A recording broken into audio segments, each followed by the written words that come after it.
Hello friends, ഇന്ന് വളരെ എളുപ്പത്തിൽ തയ്യാറാക്കാവുന്ന ഒരു 4 മണി പലഹാരമാണ് നമ്മൾ ഉണ്ടാക്കുന്നത്. റവ കൊണ്ടൊരു ലഡു. അതിനായിട്ട് നമുക്ക് 1 ഗ്ലാസ് റവ ആവശ്യമാണ്. പിന്നെ 4 ആണി ശർക്കര, അരമുറി തേങ്ങ, ഒരു 1/2 ടീസ്പൂൺ ഏലക്കാപ്പൊടി, ഒരു 2 ടേബിൾ സ്പൂൺ നെയ്യ്, പിന്നെ അണ്ടിപ്പരിപ്പും മുന്തിരിങ്ങയും. നമുക്ക് ചൂട് കട്ടിയുള്ളൊരു പാത്രത്തിലേക്ക് 2 ടേബിൾ സ്പൂൺ നെയ്യ് ചേർത്ത് കൊടുക്കാം. അതിലേക്ക് നമുക്ക് റവ ചേർത്ത് കൊടുക്കാം.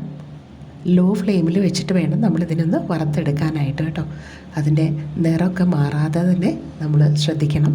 നിറം മാറിക്കഴിഞ്ഞാൽ അതിൻ്റെ ടേസ്റ്റ് മാറും. അപ്പോൾ അതിലേക്ക് നമുക്ക് 1/2 ടീസ്പൂൺ ഏലക്കാപ്പൊടി ചേർത്ത് കൊടുക്കാം.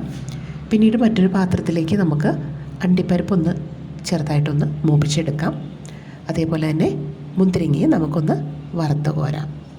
അപ്പോൾ നമുക്ക് ഏകദേശം ഒരു ചൂടായി വന്നിട്ടുണ്ട് റവ. അതിലേക്ക് നമുക്ക് 1/2 മുറി ചിരകിയ തേങ്ങ ചേർത്ത് കൊടുക്കാം. ആ തേങ്ങയും നന്നായിട്ട് നമുക്ക് ലോ ഫ്ലെയിമിൽ വെച്ചിട്ട് വേണം അതിനോട് ഇളക്കി യോജിപ്പിക്കാൻ. മുന്തിരിങ്ങയും ചേർത്ത് കൊടുക്കാം.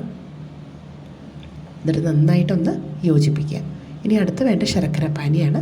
അതിനുവേണ്ടി നമുക്ക് 4 ആണി ശർക്കര എടുത്തിട്ട് വെള്ളമൊഴിച്ച് നമുക്കതിനെ ശർക്കര പാനിയാക്കിയെടുക്കാം. അധികം വെള്ളം വേണ്ട കേട്ടോ. അത് നമുക്കിതിലേക്ക് ചേർത്ത് കൊടുത്തിട്ട് നമുക്ക് നന്നായിട്ടൊന്ന് അതിനെ മിക്സ് ചെയ്തെടുക്കണം. അപ്പോൾ ഏകദേശം നമ്മുടെ റവ ലഡു ഇവിടെ തയ്യാറായി കഴിഞ്ഞു.